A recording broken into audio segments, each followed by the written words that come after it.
কিন্তু শুধু তাই নয়, শুনে নেন, রাফাদাইন ইমাম শাফিঈর নজদিকে আছে। কোন মৌলবী রাফাদাইনকে বিরোধিতা করতে পারবে না। ইমাম শাফিঈ রাহমাতুল্লাহ আলাইহি তিনি রাফাদাইনের পক্ষে সাই দিয়েছেন। ইমাম আবু হানিফা রাহমাতুল্লাহ আলাইহি বিনা রাফাদাইন করেছেন, রাফাদাইন তিনি নিষেধ করেছেন। এরকম যেমন মক্কার ইমামরা জানাজার নামাজে একদিকে সালাম ফিরে, কদিকে? একদিকে। মক্কায় ক রাকাত তারাবি হয়? কথা বলেন না কেন? হ্যাঁ, 20 রাকাত তারাবি হয় মক্কা মদিনায়, 20 রাকাত। এটা ভালো করে জানবেন। মক্কায় একদিকে সালাম ফিরা হয় জানাজার নামাজে। যারা হজে গেছেন তারা দেখবেন ইমাম একদিকে সালাম ফিরে। কেন? এটা হচ্ছে ইমাম আবু হাম্বল না মালিক, আহমদ বিন হাম্বল রাহমাতুল্লাহ আলাইহির কওলে এটা আছে একদিকে সালাম ফিরা। শুধু তাই নয়, একটা কথা বলি, আমাকে সেই ছেলেটা প্রশ্ন করে বলল যে ইমাম আবু হানিফাকে কেন মানবো, তাইলে তো মুশরিক হয়ে যাবো। মানবো? আমি বললাম ঠিক আছে, তুমি কি মানবে? বলে বুখারীকে মানবো। আমি বললাম হ্যাঁ হারাম কর বুখারীকে আর ইমাম আবু হানিফাকে। তুই যদি বুখারীকে মানিস তাও তো তুই মুশরিক, ঠিক কি না? ইমাম আবু হানিফার আগে জন্ম না বুখারীর আগে জন্ম? আবু হানিফা। যদি বুখারীকে মানো তাহলে ইমাম আবু হানিফাকেও মানতে হবে। বুঝতে পেরেছেন না? পারেন না? সকলকে মানো, অসম্মান কেউ কি করবেন না। আপনি রাফাদাইন করছেন, করুন। আপনি যেটা করছেন, আজকে বলে দিই, ভারতের মাটিতে আপনাকে দেখিয়ে দেবো মক্কা মদিনায় 40 লাখ হাজি এক জায়গায় হয়। কত বললাম? 40 লাখ। কেউ হাত বুকে বাঁধছে, কেউ নিচে বাঁধছে, কেউ বাঁধে নাই, কেউ টুপি পড়েছে, কেউ পড়ে নাই, কেউ দোয়া করছে, কেউ করে নাই। শুনেছেন মারামারি হয়েছে লাঠি দিয়ে ওখানে? যত হারামখোর ঝামেলা আমাদের দেশে। বুঝতে পেরেছেন না? পারেন না? এই কারণে বেঈমান কাফেররা সুযোগ নিচ্ছে আপনাকে শেষ করা। এই কারণেই আসামেতে মাদ্রাসার উপরে ডজার চলেছে। এই কারণেই উত্তরপ্রদেশে সার্ভে হয়েছে। এই কারণেই আপনার এই এলাকার, আমি বলে যাচ্ছি, তারা দেখবে না কোনটা দেওবন্দি, কোনটা বেরেলি আর কোনটা আহলে হাদিস, গুঁড়িয়ে দিবে মসজিদগুলো ডজার দিয়ে। তুমি দাঁড়িয়ে দেখবে, তোমার মনে হবে দেওবন্দীদের মসজিদ ভাঙছে, আমি বেরেলি দাঁড়িয়ে থাকি। তো জেনে রেখে দিবে গুজরাটে 2002 এর দাঙ্গা আমি নিজের চোখে প্রত্যক্ষদর্শী দেখেছি। ইমাম আর মুয়াজ্জিনকে ভেতরে ভরে পেট্রোল ঢেলে আগুন ধরিয়ে দিয়েছে। শুধু তাই নয়, 202টো মসজিদকে গুড়িয়ে দিয়েছে, 208টা মাজারকে গুড়িয়ে দিয়েছে। সেখানে কত আহলে হাদিস মসজিদ, কত দেওবন্দি মসজিদ, কত বেরেলি মসজিদ সব গুড়িয়ে দিয়েছে। তারা খালি জেনেছে এটা মুসলমান। তো আমার মনে হয় যে তোমার যদি মনে হয় যে এটা ভুল, এটা ঠিক, আমি 20 রাকাত তারাবি করি। কত বললাম? 20। আমি নিজে পড়াই। আপনি কি বলবেন? মক্কা মদিনায় হয়, আপনার ইচ্ছা। আমাকে দিনাজপুরে প্রশ্ন দিয়েছে, কেউ বলেছে যে টাকা দিয়ে ফিতরা আদায় করলে ফিতরা হবে না, আদায় হবে না। কেন? নবীজি সাল্লাল্লাহু আলাইহি সাল্লাম খাবার দিয়ে করেছে। তারপরে একজন প্রশ্ন করলে, একজন নাকি আমাদের বাংলার কোন বক্তা, সে বলেছে যারা গরু দিয়ে আকিকা দিয়েছে তার আকিকা হয়নি, ছাগল দিয়ে আকিকা দিতে হবে। আমি বললাম তাকে জিজ্ঞেস করবি মোষ খাওয়া হালাল না হারাম? আপনারা বলুন, মোষের মাংস হালাল না হারাম? হালাল বলছেন, ঠিক আছে। সেই বক্তা যুক্তি দিচ্ছে যে কোরআনে হাদিসে একটাও হাদিসে কোন সাহাবী এবং নবীজি কোনদিন গরু দিয়ে আকিকা দেননি। এই হাদিসটা হারামখোর আমরাও জানি যে নবীজির সুন্নত হচ্ছে 2টো ছাগল, বেটা ছেলে হলে, মেয়ে ছেলে হলে 1টা ছাগল। নবীজি দেননি, গরুকে দিলে হবে না, আকিকা আদায় হবে না। এই ফতোয়া দিবার ক্ষমতা যখন তুমি নিয়েছো, তাহলে এটাও আমাকে প্রমাণ করতে হবে মোষের গোশত যখন হালাল, তাহলে যতগুলো হাদিসের কিতাব আছে কিয়ামতের সকাল পর্যন্ত সময় রইল, একটা হাদিস বার করে নিয়ে এসো যে নবীজি কিংবা কোন সাহাবী মোষের মাংস খেয়েছে জিন্দেগিতে। চ্যালেঞ্জ, যে কোনো মৌলবি, মুহাদ্দিস, শেখ নিয়ে এসো, একটা প্রমাণ দাও। যদি বলো যে নাই, দলিল কোথায় আছে মোষের মাংস খাওয়া হালাল? কোরআনে আছে। গরুর আকৃতির যে প্রাণীগুলো আছে, গরুর আকৃতির যে প্রাণী আছে, এইগুলো, ওই আকৃতির প্রাণীগুলো সব হালাল। ওই আচরণের, গরুর যেমন গরু ছানি খায় না, খায় না, পোয়াল খায় না, খড় খায়। গরু ঘাস খায়, মোষ ঘাস খায় না, খায় না, খায়। মোষ কোনো মাংস খায় না। মোষ গরুর মতনই তাদের আচরণ। ওই জন্য মোষের দুধটাও হালাল, মোষের মাংসটাও হালাল, মোষটাও হালাল, আর মোষের আকিকাটাও হালাল, গরুর আকিকাটাও জায়েজ। কিন্তু সুন্নাত তরিকা হচ্ছে নবীজি সাল্লাল্লাহু আলাইহি সাল্লাম বেটা ছেলের জন্য দুটো ছাগল বকরি, আর মেয়ে ছেলে হলে একটা। যদি গরুতে দেন, আকিকার গোশের মাসলা আমাদের দেশের অনেক ভণ্ড বলছে বাম্মা খেতে পাবে না, নানা নানি দাদু দাদি। আর আমি বলে যাচ্ছি তারা আগে খাবে এবং সবাই খেতে পাবে। পৃথিবীর সবথেকে পাক পবিত্র খানা হচ্ছে কিসের খানা? আকিকার খানা। আপনি মরার খানা থেকে অ্যাভয়েড করবেন, 40-এর খানা থেকে অ্যাভয়েড করবেন। আমি বলেছি, আবার বলে যাচ্ছি, কোন মৌলবি যদি হাদিস থেকে প্রমাণ করাতে পারে যে 40 দিনই মিলাদ দিয়ে খানা করে খেতে হবে, হাদিসে আছে, কোরআনে আছে, সেই মৌলবির জুতোর মালা পরে পশ্চিম বাংলায় বয়ান করব। আপনারা কি করবেন?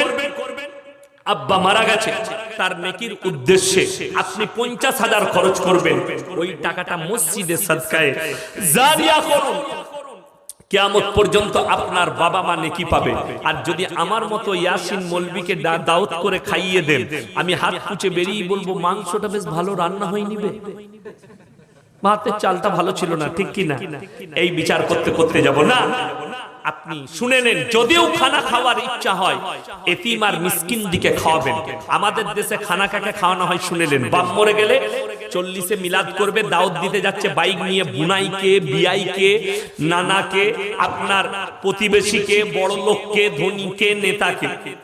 মনে হচ্ছে যেন ওর বাপের বিয়ে, এমন ভাবে দাওয়াত দিচ্ছে। নিচে না, গ্রামের এতিম আর মিসকিনকে ডেকে খাওয়া। দোয়া করে না, আল্লাহ তাআলা আমাদের সকলকে হেফাজত করুক। জোরে বলুন আল্লাহুম্মা আমিন। আমার ভাই, আমি বলে যাই, মুসলমান, তোমার 3টে কারণে বরকত থাকবে। কটা? 3টে কারণে আপনার মালেতে বরকত আসবে। এই 3টে কথার উপরে সবাই আমল করব। জোরে বলুন ইনশাআল্লাহ। ওয়া আতিদাল কুরবা হাক্কাহু ওয়াল মিসকিন وابن السبيل ولا تبذر تبذيرا إن المبذرين كانوا إخوان الشياطين وكان الشيطان لربه كفورا। এক নম্বরই হচ্ছে ওয়াতিদাল কুরবা। সবথেকে প্রথমে তোমরা তোমাদের কাছের গরিবকে দাওয়াত দেবে। তারপরে শোনো, তোমার কাছের গরিব যে আছে তাকে দান করবে। ওয়াল ইয়াতামা ওয়াল মাসাকিন। তারপরে তোমরা দেখবে এতিম আর মিসকিন কে আছে। ওয়াবনাস সাবিলি ওয়ালা তুবাদ্দির তাবদীরা। তারপরে তোমাদের মধ্যে যারা মুসাফির আছে তাদের সঙ্গে তোমরা ভালো ব্যবহার করবে। সবাই করব, জোরে বলুন ইনশাআল্লাহ। মুসাফিরের সঙ্গে ভালো ব্যবহার। মেয়েদের মরা বাড়ি যাওয়া কি? ও বলতে গেলে বিরাট লম্বা চওড়া, আমাকে আর দাওয়াত দিবে না জীবনে। আমি যদি বলে দিই, কি বললেন, তাও আমি বলে দিই। আচ্ছা আপনারা বলুন, ছেলেরা গিয়ে যদি জানাজার নামাজ পড়ে দোয়া পড়ে মাটি দেয়, সেটাতে বেশি নেকি না মেয়েরা গিয়ে ভিড় করলে বেশি নেকি? কথা বলেন না। ছেলেরা গেলে, বাবা তোমার অমুক মারা গেছে, তোমার মামা হয়, তুমি একটু চলে যাও, গিয়ে এক কাজ করবে, তোমার মামির সঙ্গে দেখা করবে, দিয়ে বলবে যে মা আমাকে পাঠালো, পর্দার খিলাফি হবে বলে মা আসেনি, 2 দিন পরে এসে দেখা করতে, দেখা করে যাবে। আমার কোনো কাছের আত্মীয় আমাদের মারা গেলে, আমার মা হয়তো রাত্রে যায়, আমার মা আমাদের স্ত্রীরা রাত্রে দেখা করে আসে। আর তা না হলে, সম্ভব না হলে একদিন পরে যাই, মরার দিনে আমরা পাঠাই না ভিড়ে। কিন্তু আমাদের দেশের মেয়েরা তো কানতে যায় না, গোশ আলু ভাত খেতে যায়, তাই না? বড় কষ্ট লাগে। কাঁদার ডিজাইন তো ফেরেশতারা গায়ে থাকে না। আমার আব্বাকে বলছিলাম একবার, আব্বা মাদ্রাসায় অফিসে মাঝে মাঝে বসি, বাপ বেটা এক জায়গায়, তো আমি বলছিলাম আপনি 50 বছর জলসা করছেন, এখনো মরা ঘর বন্ধ করতে পারলেন না। কি বুঝলেন? মেয়েদের কেউ কোথায় ইসলামপুরে মারা গেছে, আমার শাড়ি পরে গাড়িতে গিয়ে বসে পড়লো। বেটা বলছে কোথায় যাবি গো তুই? বলে জানি না, তোর বাপের ফুপুর বোনের অমুকে তমুক করে একটা কুটুম বলে দিলি, যা বুঝে কর। আর ও জানে না কে মারা গেছে। যখন ইসলামপুরে ঢুকছে তখন বলছে খালা তুই কি করে মরে গেলি? খালা বলছে হলো দেখে কানলো, আমি মরিনি, তোর খালু মরেছে। ও জানে না কে মরেছে, ও আন্দাজে গেছে, ও তো খেতে গেছে। কি বুঝলেন আমাদের দেশে কি বললেন, আমি তখন তালবে ইলম, আমার দাদি মারা গেছে, আমি মাদ্রাসায় পড়ি, তো আমি গেছি সকালবেলায়, তো দেখছি অনেকজন আব্বার, অনেকগুলো আমার আব্বার খালা, কি বুঝলেন আমার দাদি অনেকগুলো। তো আমার নিজের দাদি অনেক আগে মারা গেছে, খুব ভালোবাসতো আমাকে, খুব নেক ছিল আমার দাদি।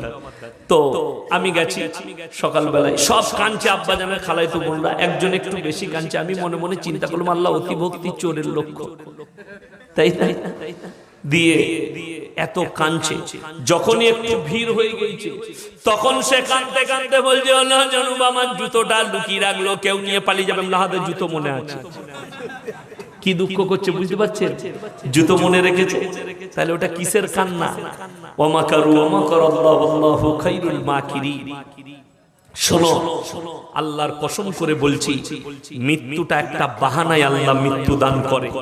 মারা গেলে কাঁদবে, বুকে ব্যথা হবে, কিন্তু সুর করে করে কেঁদো না, চোখের পানি ফেলাও। মায়ের দিকে বলবো পর্দার খেয়াল রাখবেন, জান্নাতের উত্তর অধিকারী হবেন। কোরআনে আছে ওয়াদরিব খুমুরিহিন্না আলা জুনুবিহিন।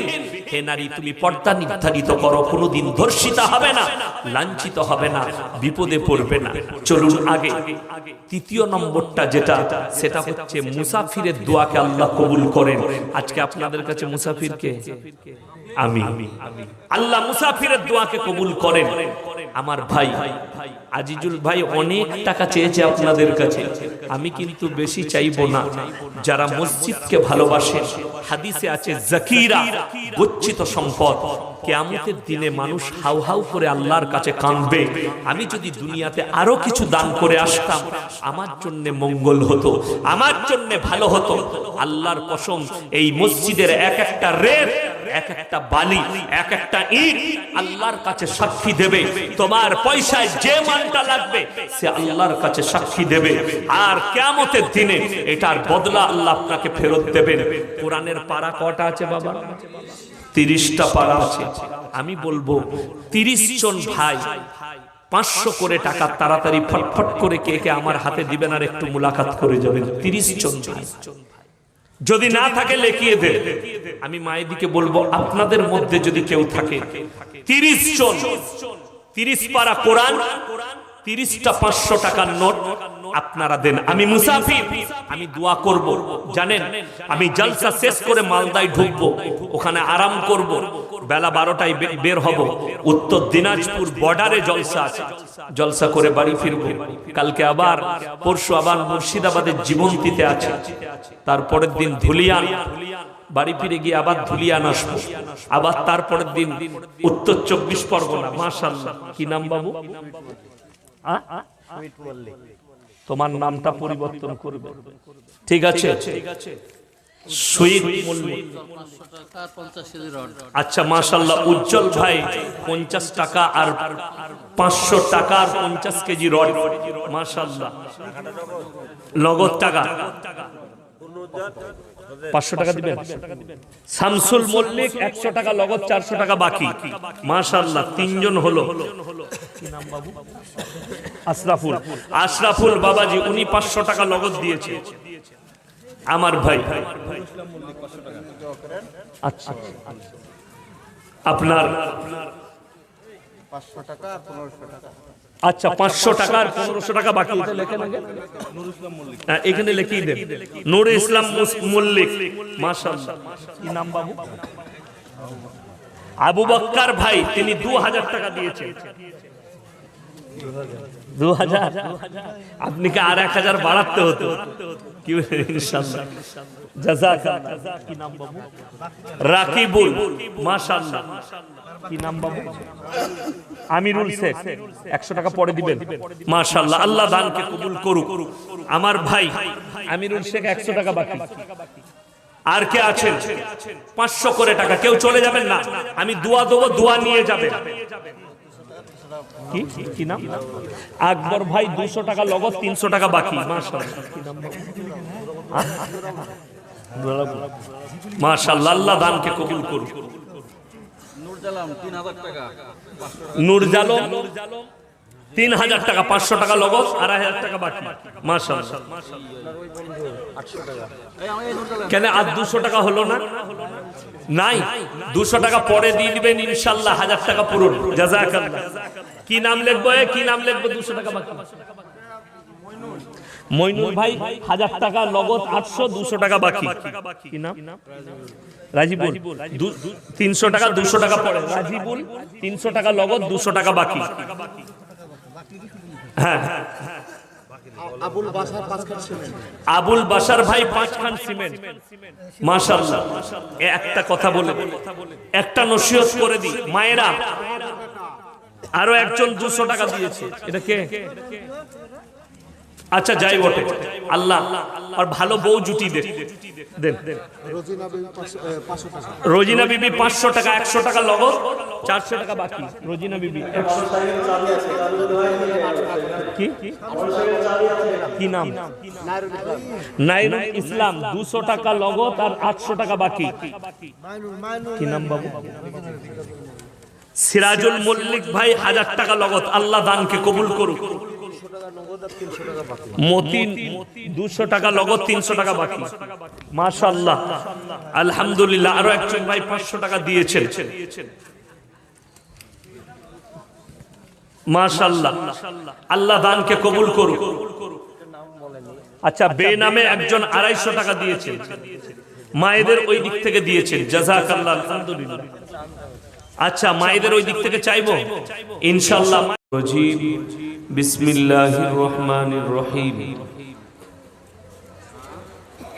ওয়াল আসরি ইন্নাল ইনসানা লাফি খুসর ইল্লাল্লাযীনা আমানু ওয়া আমিলুস সালিহাতি ওয়া তাওয়াসাউ বিল হাক্কি ওয়া তাওয়াসাউ বিস সাবর। ওয়া ইলা মাদিয়ানা ফাউয বিল্লাহি মিনাশ শাইতানির রাজীম। বিসমিল্লাহির রহমানির রহিম। আলহাকুমুত তাকাসুর হাত্তা যুরতুমুল মাকাবির কাল্লা সাওফা তা'লামুনা সুম্মা কাল্লা সাওফা তা'লামুন কাল্লা লাউ তা'লামুনা ইলমাল ইয়াকিন লাতারাউন্নাল জাহিম সুম্মা লাতারাউন্নাহা আইনাল ইয়াকিন সুম্মা লাতুসআলুন্না ইয়াওমাইদিন আনিন নাঈম। ওয়া ইলা মাদিয়ানা ফাউয বিল্লাহি মিনাশ শাইতানির রাজীম। বিসমিল্লাহির রহমানির রহিম। ইয়া আইয়ুহাল মুযাম্মিলু কুমিল লাইলা ইল্লা কালিলা নিসফাহু আও ইনকুস মিনহু কালিলা আও জিদ আলাইহি ওয়া রাত্তিলিল কুরআনা তারতীলা ইলা আখিরিল আয়াত। খায়রুকুম মান তাআল্লামাল কুরআন আল্লামাহু কামা ক্বালা আলাইহি সালাতু ওয়াত তাসলিম। আদ-দুআউ মুফুল ইবাদা ওয়া ক্বালা রাসূলুল্লাহি সাল্লাল্লাহু আলাইহি ওয়াসাল্লাম। মাননীয় শ্রদ্ধেয় জ্ঞানী গুণী মানী সম্মানী আজকের এই জলসার মাননীয় সভাপতি মহাশয়, শ্রদ্ধেয় উলামায়ে ইকরাম, হুফাজে ইকরাম এবং আমার জ্ঞানী গুণী মানী সম্মানী মাননীয় শ্রোতা মণ্ডলী, পর্দার অন্তরালে পর্দা নসিব মায়েরা এবং বোনেরা, আল্লাহর বড় দয়া, কৃপা, ভালোবাসা আমাদের প্রতি, গোটা বিশ্বের প্রতি। সবাই আল্লাহর শুকর আদায় করে হৃদয় থেকে বলি আলহামদুলিল্লাহ। তারপরে পরে বিশ্ব নবী জানাবে মুহাম্মাদুর রাসূলুল্লাহ, সকলে বলুন সাল্লাল্লাহু আলাইহি ওয়াসাল্লাম। তিনার প্রতি শতকোটি দরুদ বর্ষিত হোক, বলুন আমিন সুম্মা আমিন। সবাই একবার দরুদ ইব্রাহিম পাঠ করি। আল্লাহুম্মা সাল্লি আলা মুহাম্মাদিন ওয়া আলা আলি মুহাম্মাদ কামা সাল্লাইতা আলা ইব্রাহিম ওয়া আলা আলি ইব্রাহিম ইন্নাকা হামিদুম মাজিদ। আল্লাহুম্মা বারিক আলা মুহাম্মাদিন ওয়া আলা আলি মুহাম্মাদ কামা বারাকতা আলা ইব্রাহিম ওয়া আলা আলি ইব্রাহিম ইন্নাকা হামিদুম মাজিদ। গুটি কয়েক কথা আলোচনা করব। আল্লাহ আমাদের সকলকে আমলের তৌফিক দান করুক। বলুন আল্লাহুম্মা আমিন।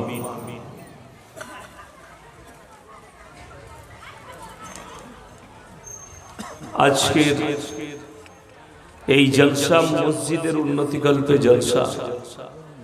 আমার আগে আজিজুল ভাই আলোচনাও করেছেন আর মসজিদের জন্য হাত বাড়িয়েছেন আপনাদের কাছে, আপনারা দিয়েছেন, যথেষ্ট দিয়েছেন আল্লাহর ঘরের জন্য। আমি খালি আপনাদের কাছে সামান্য কিছু আলোচনা করব। এক নম্বর আলোচনা হচ্ছে, সমাজ এখনো পর্যন্ত নেতা সিলেক্ট করতে পারে। সমাজ নেতা চিনতে পারে। আমি রাজনৈতিকের কথা বলছি না, আমি রাজনীতির বক্তা নয়, আমি কোন রাজনৈতিক বক্তা নয়, ভাষা নয়। কেউ ভুল বললে তাকে ছাড়ি না, অন্যায় করলে বলতে বাধা বোধ করি না, আর হকটা মানুষের কাছে পৌঁছাবার চেষ্টা করি। আমি কেন বলছি আপনারা বুঝতে পারবেন না। মুর্শিদাবাদের মানুষ তো, আপনারা সাদাসিধে মানুষ। আজকে কোরআনের যে আয়াত আমি পড়েছি, ডেঞ্জারাস আয়াত। উলামারা বুঝবে, আলেমরা জানবে। ওয়াল আসরি ইন্নাল ইনসানা লাফি খুসর। আল্লাহ জামানার কসম খেয়েছে, হে নবী জামানার কসম, মানুষ ক্ষতিগ্রস্তর মধ্যে রয়েছে। কিন্তু তারা নয়, ইল্লাল্লাযীনা আমানু, যারা ঈমান এনেছে, ওয়া আমিলুস সালিহাত, যারা আমলে সালিহাত, ওয়া তাওয়াসাউ বিল হক, যারা হকের উপরে চলে, ওয়া তাওয়াসাউ বিস সাবর, এবং যারা ভালোতে মন্দতে, দুঃখেতে সুখেতে, হায়াতে মওতে যারা সবর করে, ধৈর্য ধারণ করে, তারা কিন্তু ক্ষতিগ্রস্ত নয়। যারা শুকর আদায় করে, তারা আল্লাহর উপরে প্রকৃত বিশ্বাস আনে। ওই জন্য কোরআনে আছে এক জায়গায়, ইন্নামা ইয়াখশাল্লাহা মিন ইবাদিহিল উলামা। আমার নবী আর পয়গম্বরের পরে যারা আমাকে সব থেকে রীতিমতো ভয় করে, তারা হচ্ছে উলামা সম্প্রদায়, আলেমরা। আমাদের দেশে এখন বলে দিই আপনাকে, আরবে যদি কেউ মুরগি বিক্রি করে, সে আরবিতে কথা বলে। মক্কা মদিনায় যারা পায়খানা পরিষ্কার করে, ড্রেন সাফ করে, তারাও আরবিতে কথা বলে। সে দেখবেন মুর্শিদাবাদের কিছু ছেলে আরবে, সৌদিতে, মক্কা মদিনায় থাকে, থাকে না? থাকে না? কথা বলে, থাকে না? ঘুরে এসে দেখবেন ইমাম সাহেবকে বলে কাইফা হাল, আরবি শিখেইছি। কি বুঝলি? তো অনেক ইমাম সাহেব বেচারা কিছু বলে না, মনে মনে করে শালা যোগ্যতা আচ্ছা হাসিল করেছে, গায়ের লোক মনে করে। কিন্তু আরবে যারা মুরগি বেচে, তারা আরবিতে কথা বলে। আরবিতে কথা বলা আলাদা, ইলম হাসিল আলাদা। তোকে যদি কাফিয়া, সেরেজামি, মিজান, নহমিদ ধরিয়ে দেওয়া হয়, তো 14 পুরুষ এলেও একটা ইবারত পড়তে পারবে। মৌলবীরা জানে। কি বুঝলেন? যারা শিক্ষিত আছে, আরব থেকে ঘুরে আসা যদি কোনো লোক থাকেন, কোনো ছেলে থাকেন, আরবিতে কথা জানেন মোটামুটি, সে একটু এইখানে আমার সামনে আসুন, তাকে খালি জিজ্ঞেস করব ইজরা কাকে বলে। এক্ষুনি পায়খানা করে ছুটবে, মৌলভী সাহেব জানতেন ইজরা কাকে বলে। যারা ইজরা জানে না, জানবেন সেই লোকটা কোরআনের ব্যাখ্যা বিশ্লেষণ ঠিক হতে পারে না। ইজরা জানবে, গ্রামার জানতে হবে, তারপরে কোরআনের তাফসীর, ব্যাখ্যা, বিশ্লেষণ। মুরগি বিক্রি কখনো আরবি শিখে এসে মৌলবি হওয়া যায় না, জ্ঞানী হওয়া যায় না। আরবের পায়খানা পরিষ্কার করে, তারাও আরবিতে কথা বলে। ইংরেজিতে লন্ডনে, আপনারা বলুন, লন্ডনে যারা পায়খানা পরিষ্কার করে তারাও ইংরেজি বলে না? বলে না? কথা বলে না? ইংরেজি বলে। তো লন্ডন থেকে কেউ ঘুরে এসে যদি একটা স্কুলের টিচারকে, প্রফেসরকে বলে হাউ আর ইউ, কি বুঝলেন?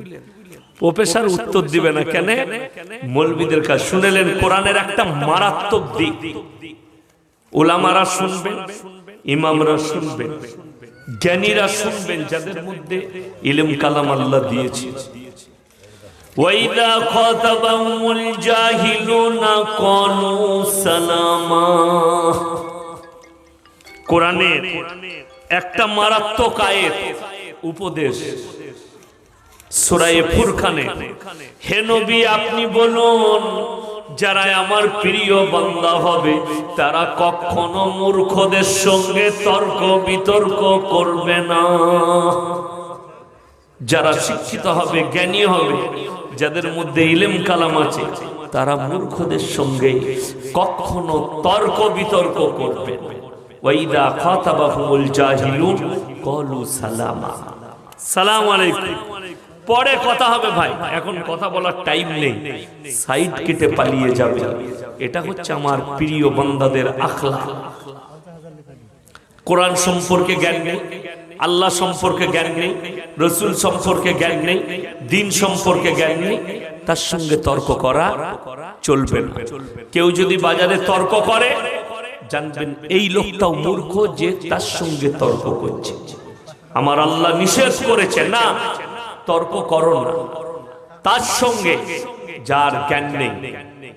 আজকে আমি দেখছিলাম উত্তরপ্রদেশের, আমি মোবাইলে দেখছিলাম, ফেসবুকে, কোন একজন মৌলবি সাহেব টুপি লাগিয়ে আছে, মুখে দাঁড়িয়ে আছে, আমি বুঝতেও পারলাম। পাশে কোনো মিডিয়াওয়ালা একটা মেয়ে নাইলে তর্কতে বসেছে, সে তাকে প্রশ্ন করছে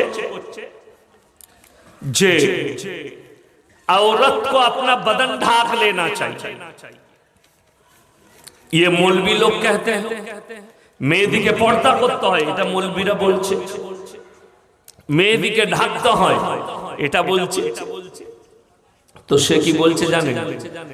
आप कुत्ती को कपड़ा नहीं पहनाते हैं, আপনি কুকুরকে কাপড় পরান না, আপনি ছাগলকে কাপড় পরান না, আপনি গরুকে পরান না। তো এই মৌলবি হারামখোর চুপচাপ বসে আছে, উত্তর দিচ্ছে কেন? এ তো বিক্রি হওয়া মাল।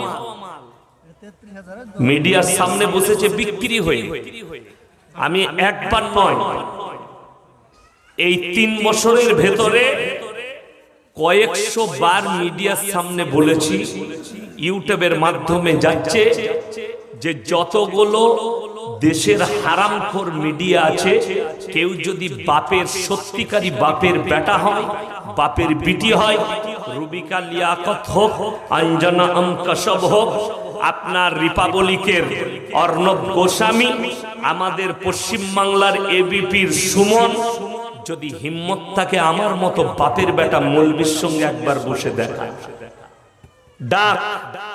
ডাকবে না, যে বিক্রি হবে না, সেই মৌলবীকে মিডিয়াওয়ালারা বসতে দিবেন। ওই মেয়েটার জন্য আমার কাছে উত্তর ছিল, তোকে কুকুরে জন্ম দিয়েছে না তোর বাপ দিয়েছে? যদি কুকুরে জন্ম দেয় তো তোর জন্য ন্যাংটো থাকা ঠিক আছে, তোকে যদি পশুতে জন্ম দেয় তোর জন্য ন্যাংটো থাকা বঞ্চনীয়। প্রত্যেকটা জাতকে আল্লাহ আলাদা আলাদা সিফাত দান করেছে, ঠিক কি না? মানুষ কোথায় জিনা করে? কুকুরের মতো রাস্তায় করে না নিরালাই করে? নিরালাই স্ত্রীর সঙ্গে মিলামিশা করে। ওই হারামখোরের আওলাদ না এ হারামখোর মৌলবীটাকে উত্তর দিচ্ছে, আর সে ইসলামকে ছোট করে যাচ্ছে, মানে তাকে সুযোগ দিয়েছে। জবানটা টেনে সেলাই করে দিতে হতো। সেই নারী এক উত্তরেই চুপ, যে তোমাকে কুকুরে জন্ম দিয়েছে না মানুষে? যদি মানুষে জন্ম দেয় তো তোর লেগে পর্দা অবশ্যই। আজকে আপনি যে কোনো আপনার এলাকায় যদি কোনো হিন্দু পণ্ডিত থাকে, কোন সাধু থাকে, ধর্মগুরু থাকে হিন্দু ভাইদের, তাকে জিজ্ঞেস করবেন যে তোমাদের ধর্মে কি নারীদের ঢাকার কথা নেই? পৃথিবীতে যতগুলো ধর্ম এসছে প্রত্যেকটা ধর্মে নারী পর্দার কথা বলা হয়েছে। এখনো পর্যন্ত রাজস্থানে যাবেন, রাজস্থানের যারা হিন্দু ভাই আছে, একটা জাতি আছে, তারা বিবাহের পরে তাদের মেয়েরা মুখ ঢেকে থাকে, পুরো শাড়ি কাপড় দিয়ে মুখটা পুরো ঢেকে রাখে। রাজস্থান এতটা পর্যন্ত চুড়ি পড়ে রাজস্থানের মেয়েরা, সেই সম্প্রদায়। জানি না তাদেরকে কি বলে, কিন্তু আমি জানি, তাদেরকে দেখেছি যে তারা পুরো ঢেকে থাকে, তাদের চেহারা কেউ কি দেখায় না, পর পুরুষকে। আল্লাহর কসম করে বলছি, নবীজি সাল্লাল্লাহু আলাইহি সাল্লাম শুধুমাত্র আদর্শ নিয়ে এসেছিলেন, আদর্শ দিয়েছে। আজকে আপনাকে বলি, আপনার আমার কাছে কতটা আদর্শ আছে ইসলামে জানেন? আজকে আপনারা জলসা করেছেন আলহামদুলিল্লাহ, কিন্তু আমি চ্যালেঞ্জ ছুড়ে বলছি, আমার আর আজিজুল ভাইয়ের মতো 100টা মৌলবীকে দাওয়াত দিল, এই জলসার দোয়া কিন্তু কবুল হবে না। আপনারা অবাক হচ্ছেন, বর্ধমান থেকে হুজুরে লইয়া আসছে, দোয়া কবুল হবে না? না, আমার দোয়াকেও আল্লাহ কবুল করবে। যে জলসার নামে মেলা বসানো হয় আর নারী পুরুষ এক কাছে হয়, সেখানে ব্যভিচারের গুনাহ ছাড়া আর কোনো নেকি হতে পারে না। আরে কথা বলেন না কেন? ঠিক বলছি না ভুল বলছি? বাস্তব। কে বসিয়েছে জানি না, কমিটি ছেলেরা। আমাকে দাওয়াত দিবেন, আমি দাওয়াতের ভুকা নয়। আপনারা হয়তো যদি মনে করেন এই হুজুরকে আর দাওয়াত দিস না, দাওয়াত পড়ে আছে। আমার ঈদের পরে 1 মাস ডেট বুক হয়ে আছে, এখন একটাও ডেট খালি নাই। রোজার আগে পর্যন্ত রমজান মাসেও জলসার ডেট আছে। 2024 সালের ডেট বুক করছি, তো নিশ্চয় আমি কিছু হক বলেছি বলে লোকে আমাকে চাইছে, আর আমি মৃত্যুকাল পর্যন্ত এটার বিরুদ্ধে বলবো। আগে মুর্শিদাবাদ, নদিয়া, বর্তমান বিভিন্ন জায়গায় কি হতো, যাত্রা পালা হতো, হতো না? হতো না? এখন বন্ধ হয়ে গেছে। হয়েছে না হয়নি? যাত্রা ফাত্রা ফাংশন বন্ধ হয়েছে, মানুষ এখন গ্রামে গ্রামে জলসা করে। জলসাটাই কিন্তু সব ঠিক আছে, একটা জিনিসের পরিবর্তন হয়েছে, সেটা হচ্ছে মেলাটা মেলাই রেখেছে, খালি যাত্রার বদলে জলসা। ওটা যাত্রা ছিল হারাম কাজ, জলসা হচ্ছে একটু নেকির কাজ করতে চাইছে, কিন্তু হারামটাকে হারামই রেখে দিয়েছে। আগামীতে আমরা কনভার্ট করব, জোরে বলুন ইনশাআল্লাহ। যদি বলেন কামিয়াব হয় না জলসা, তো আমি জানি না, আশা করি ইউটিউবাররা যারা আছেন আমার এই ভাষাটা কেটে দিবেন, ঠিক আছে? আমি যেটা বলছি এই কথা বুঝতে পেরেছেন? যারা রেকর্ডিং করছে ইউটিউবে যারা ছাড়বেন তারা কেটে দিবেন। মুর্শিদাবাদে নাহলে মানুষ কষ্ট পাবে। মুর্শিদাবাদে যতগুলো মাদ্রাসা আছে, মুর্শিদাবাদে যতগুলো মাদ্রাসা আছে, আলহামদুলিল্লাহ আমি গর্ব করে বলছি, জলসায় আমরা আমার মাদ্রাসায় যে খানাটা খাওয়াই, মুর্শিদাবাদের কোনো মাদ্রাসা খাওয়াতে পারবে না। চ্যালেঞ্জ। 100 টাকা কেজি চালের চাল 40টা গরু করি, কলকাতার বাবুর্চি বিরিয়ানি রান্না করে। যদি মিথ্যা বলি দাওয়াত দিয়ে যাচ্ছি। আমি 1 বছর পর পর জলসা হয়, এই বছরে হবে না, সামনে বছরে মাঘ মাসের শেষ না হলে ফাল্গুন মাসের শুরুতে করব। দাওয়াত দিয়ে যাচ্ছি, তারিখ আমার কাছে জেনে নেবেন। রাস্তায় যদি একটা মেয়ে দেখাতে পারেন, আমাদের বাপ বেটাকে জুতোর মালা পরিয়ে আসবেন। 20,000 লোক খানা খায়। রাত 8টায় জলসা শুরু, 12টায় শেষ। আমার জলসায় আদায় হয় না, 1 টাকা পকেটে নিয়ে যাবেন না, খালি ভাড়াটা নিয়ে যাবেন। আমার মালসায় পয়সা লাগবে, কিন্তু যেতে অনেক খরচা হবে, আসা যাওয়া 500 টাকা হয়ে যাবে। কোথা? বর্ধমান। আমার ভাই, তো আপনি মনে করবেন আমার গ্রামে আমার মাদ্রাসায় একটা দোকান বসে না, তাইলে সেখানে আমাদের মাদ্রাসার লস হয়ে যায় না? তারপরও সকালে হিসেব দেয়, টেবিলেতে কত আদায় হয়েছে, 2.5 লাখ 3 লাখ টেবিলেতে আদায় হয়েছে। তার আগে আমাদের মানুষ, গ্রামের মানুষ দিয়ে দেয়। কিন্তু কোন রকমের ছ্যাচরামো চলবে না। মেয়েদিকে আমরা খানা খাওয়াই না, আপনাদের থেকে ভালো খাওয়াই। মুর্শিদাবাদের লোকরা মেয়েদিকে ওই খানা খাওয়াতে পারবে না। প্রত্যেকটা মেয়েকে 1 কেজি করে বিরিয়ানির প্যাকেট দিই। 10,000 মেয়ে থাকে, একজনও বাদ যায় না, কেউ দুটো নেয়। কোন মেয়ে দুটো নেয়, একজনও বাদ যায় না। কিন্তু দেখাতে পারবেন না মেয়েরা এলো কোন রাস্তায়, গেল কোন রাস্তায়। পুরুষদের এন্ট্রি নাই ওই রোডের ওপর, ওই রাস্তায়। 40টা থানার সিভিক আর পুলিশ থাকে গার্ড দিবার জন্য। কেন? একটা জলসা হচ্ছে বরকতপূর্ণ জলসা। সেই জলসা হচ্ছে, শুনেলেন, পৃথিবীর দুটো জায়গা সব থেকে দামি জায়গা। কটা বললাম? দুটো। একটা আল্লাহর ঘর মসজিদ, আর ওই জায়গা যে জায়গায় আল্লাহ এবং আল্লাহর রসুলের কথা আলোচনা হয়, তাতে সেটা জলসা হোক, ইস্তেমা হোক, জোড় হোক, এগুলো আল্লাহ আল্লাহ রসুলের কথা আলোচনা যখন হয়, সেই জায়গা সব থেকে বরকতপূর্ণ জায়গা।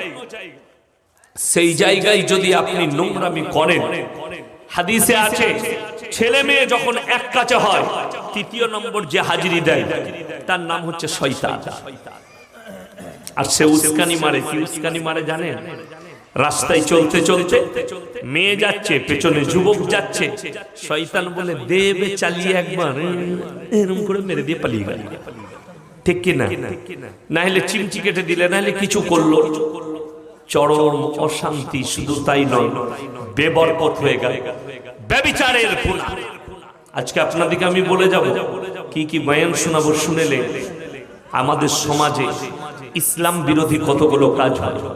উলামাদিকে জিজ্ঞেস করো, ইতিহাস যদি ইসলামের বার করা হয়, আল্লাহর হাবিব সাল্লাল্লাহু আলাইহি সাল্লামের জামানায় প্যান্ডেলে বিয়ে হতো না। নিকাহ যদি হতো, মসজিদের ভেতরে নিকাহ হতো, বিচার হতো মসজিদের ভেতরে, মসজিদের ভেতরে ফাইসালা হতো। আজকে যখন বিচারটা রাস্তায় গেছে, বিচারটা কিলাবে গেছে, বিচারটা যখন বেঈমান কাফেরের হাতে, বিচার যখন মাতালের হাতে, বিচার যখন নেমক হারামের হাতে, বিচার যখন বেনামাজির হাতে, সেই বিচার কখনো ন্যায় হতে পারে না, অন্যায় ছাড়া। যদি বলেন কোরআন শুনান, আতিউল্লাহ ওয়া আতিউর রাসূল ওয়া উলিল আমরি মিনকুম ফাইন তানাযাতুম ফি শাইইন ফারুদ্দুহু ইলাল্লাহ। আল্লাহ এবং রাসূলের পরে তোমরা যাকে নেতা সিলেক্ট করবে, আগে লক্ষ্য করবে তার মধ্যে ইলম আছে কিনা, তার মধ্যে দ্বীন আছে কিনা, হারাম হালালের বিচার আছে কিনা, সে নামাজ পড়ে কিনা, দ্বীনের উপরে প্রতিষ্ঠিত কিনা, তারপরে তোমরা তাকে নেতা হিসাবে সিলেক্ট করবে। সব থেকে দামি নেতা তোমার ইমাম, যার পেছনে তুমি ইক্তাদাইতু বিহাজাল ইমাম করছো। নামাজ কার পেছনে পড়েন? ইমাম আপনার পেছনে না আপনারা ইমামের পেছনে? আমরা পড়, আপনারা পড়েন।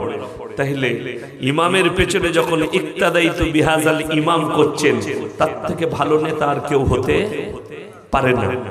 কিন্তু তা নয়, বিচার করার সময় জানেন, মক্কা মদিনায় আরব ভূমিতে যখন বিচার হয়, টেবিলে কোরআন রাখা থাকে, ইমাম আসে, শেখরা আসে, বড় বড় মুহাদ্দিসরা, তারা এসে বসে আর কোরআন খুলে সেই অন্যায়ের ফায়সালা দেয়। কোরআনে এর ফায়সালা এটা আছে বলে এটাই চালিয়ে দাও। জোরে বলুন সুবহানাল্লাহ। ওই জন্য তো মক্কা মদিনায় ক্রাইম নাই।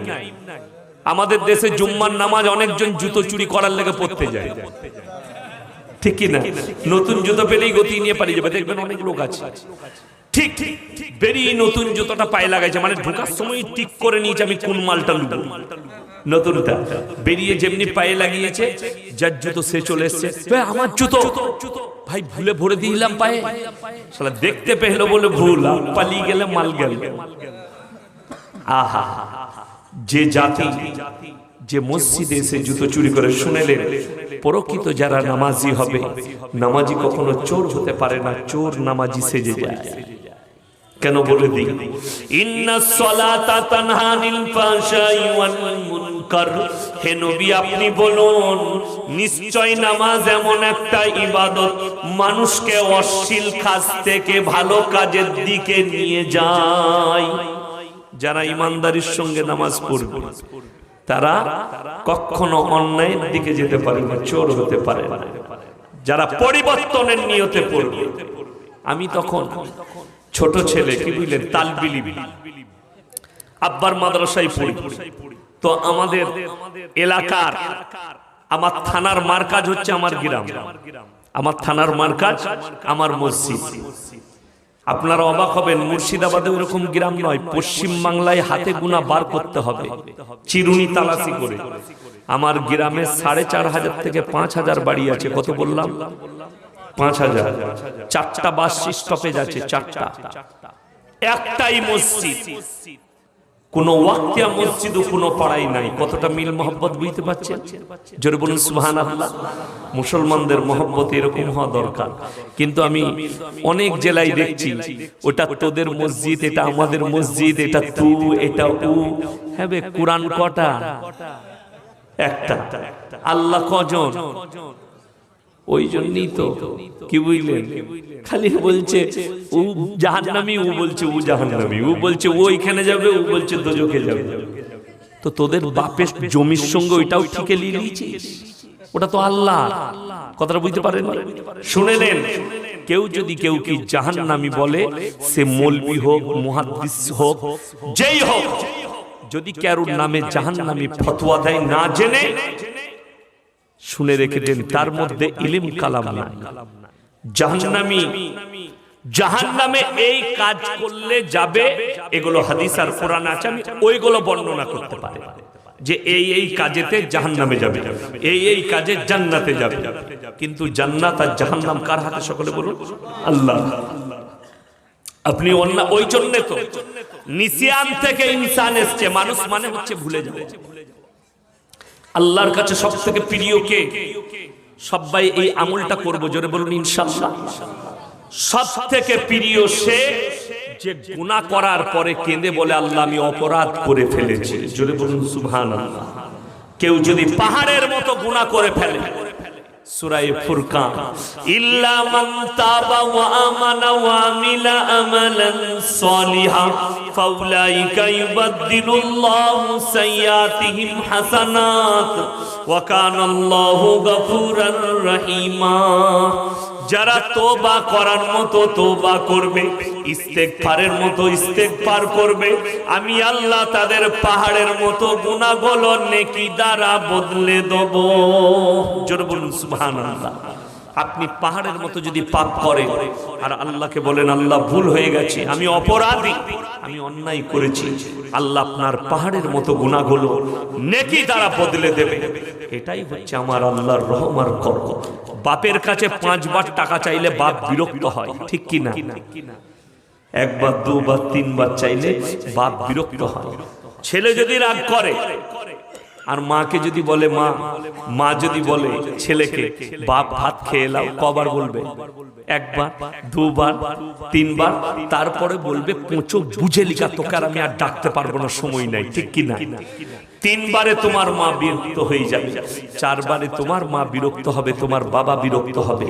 আল্লাহর কসম করে বলছি, আল্লাহ বলছে আমি 24 ঘন্টা রেডি, আমি প্রত্যেকটা জিনিস থেকে পাক। রাত্রিতে আমার বান্দারা নিদ্রায় যায়, আমি আল্লাহ সারা রাত্রি আমার বান্দা দিকে দেখি, জোরে বলুন সুবহানাল্লাহ। আমি কাটতি, আল্লাহ নিদ্রা থেকে পাক, আল্লাহ খানা থেকে পাক, আল্লাহ প্রস্রাব পায়খানা থেকে পাক, আল্লাহ বিবি বাল বাচ্চা থেকে পাক, আমি প্রত্যেকটা এক থেকে পাক, এক এবং অদ্বিতীয়, আমার কোনো জুড়ি নাই। وجعلنا نومكم سبات ألم نجعل الأرض مهادا والجبال أوتادا وخلقناكم أزواجا। আমি তোমাদেরকে জোড়া জোড়া সৃষ্টি করেছি।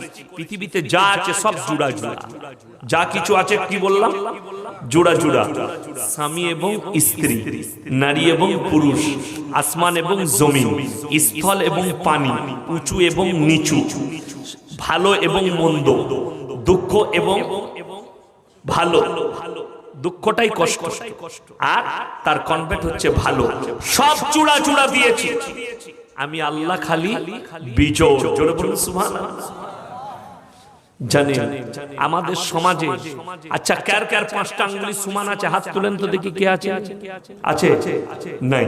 আমাদের দেশের অনেক মূর্খ আছে, জানেন, বেঈমান, নেমো খারাপ, নামাজ ফামাজ পড়ে না।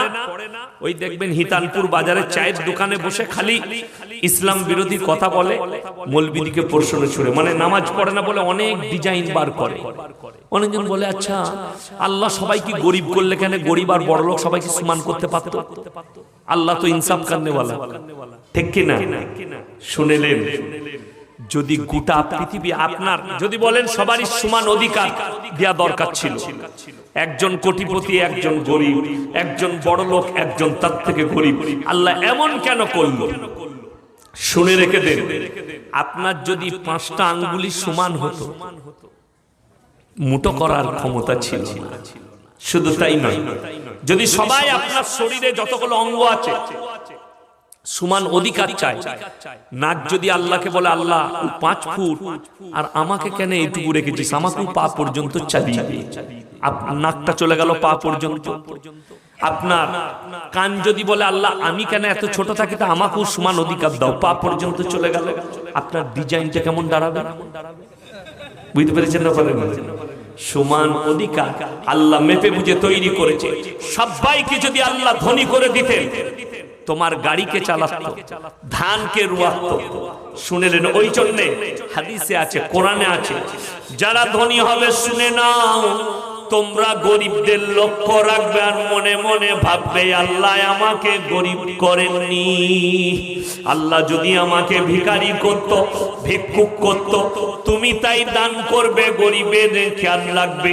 আর যারা গরিব হবে তারা মনে মনে শুনে নাও, তারা ভাববে আল্লাহ তুমি আমাকে গরিব করেছো, আমি নামাজ পড়বো, তোমার ইবাদত করবো, আল্লাহ মালেতে বরকত দাও।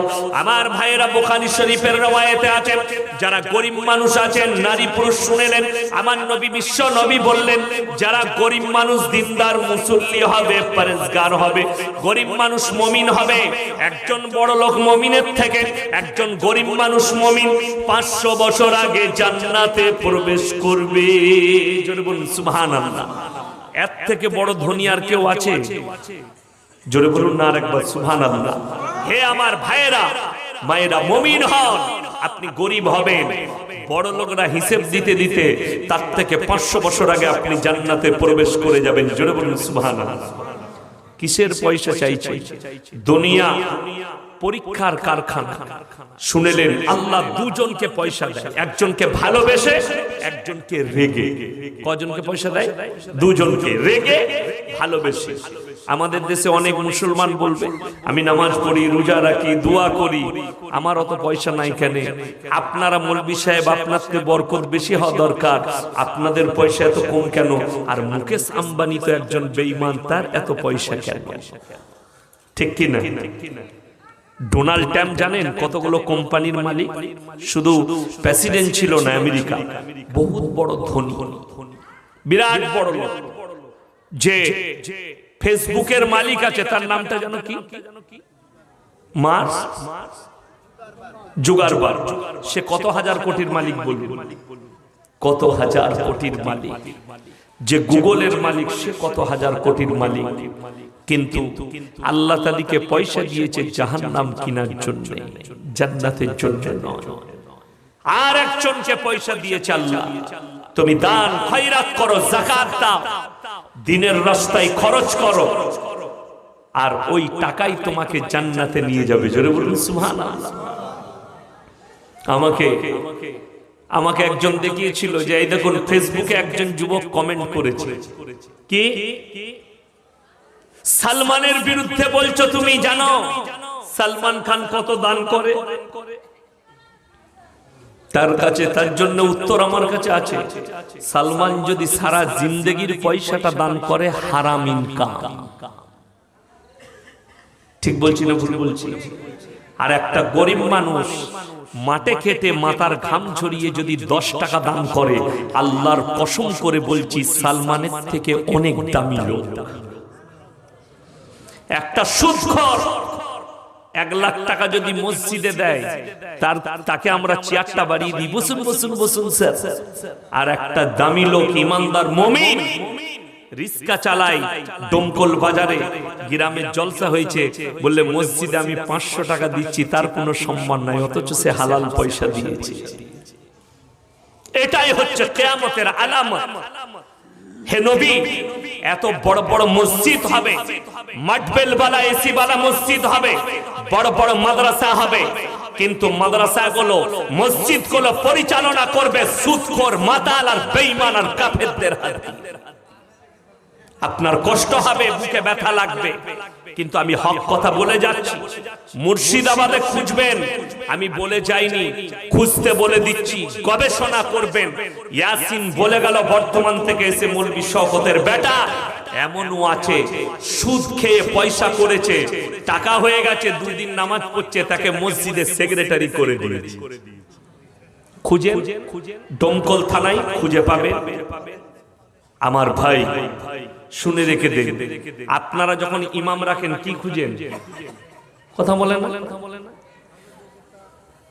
ভালো যে বক্তা লয়, মৌলবিটা কেমন আছে, কত যোগ্যতা আছে, খুঁজেন না? খুঁজেন না?